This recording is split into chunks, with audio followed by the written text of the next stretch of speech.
سفر ذیست میں انسان کی حیثیت۔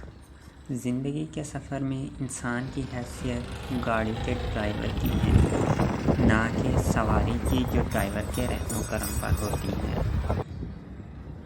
انگریزی زبان میں کہا جاتا "Some people drive the situation and some driven by the situation"۔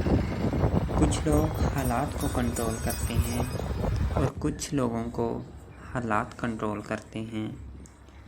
انسان کو ایسا بننا چاہیے کہ وہ حالات کو کنٹرول کرے، نہ کہ ایسا بنا کر خود کو پیش کرنا چاہیے کہ اسے حالات کنٹرول کر رہے ہوں۔